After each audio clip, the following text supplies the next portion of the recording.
Europe 1. L'émotion partout en France, 2 jours après l'agression mortelle de Karen Mézineau au CHU de Reims. Une minute de silence est observée en ce moment même dans tous les hôpitaux du pays en mémoire de cette infirmière de 37 ans poignardée par un déséquilibré. Jean-Luc Boujon, vous êtes en direct de l'hôpital du Vinatier à Lyon. Bonjour Jean-Luc.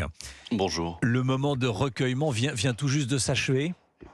Oui, effectivement, la minute de silence est en train de se terminer. Une cinquantaine de soignants en blouse blanche, des patients aussi, se sont réunis aussi ici dans un bâtiment de soins.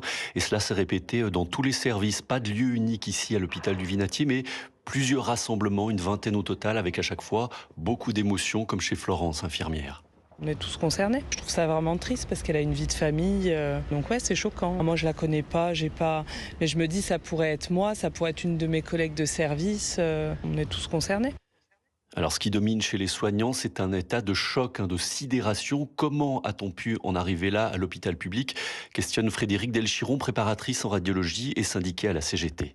C'était quelqu'un qui adorait son métier. Rendez-vous compte, elle est partie le matin à la fleur au fusil et elle ressort les pieds devant, quoi. Donc, il y a un gros état de choc. Moi, j'avoue que quand j'ai appris qu'elle était décédée, franchement, c'est des larmes aux yeux, quoi. Parce que on savait que ça allait arriver, que ce meurtre, parce que c'est un meurtre, il faut le dire, malgré tout, un jour, ça allait arriver. Je l'ai dénoncé à l'ARS il y a 2 semaines ou 3 semaines. On ferme des unités psychiatriques. La psychiatrie est abandonnée aujourd'hui en France. On l'a dit, qu'attendez-vous ? Il va y avoir un accident. Alors, c'est pas à Lyon, c'est à Reims, mais c'est dramatique. Alors, au-delà du drame de cette infirmière à Reims, on l'entend, c'est tout l'hôpital public qui s'inquiète et qui se pose beaucoup de questions aujourd'hui. Merci beaucoup Jean-Luc Boujon, correspondant d'Europe 1 à Lyon.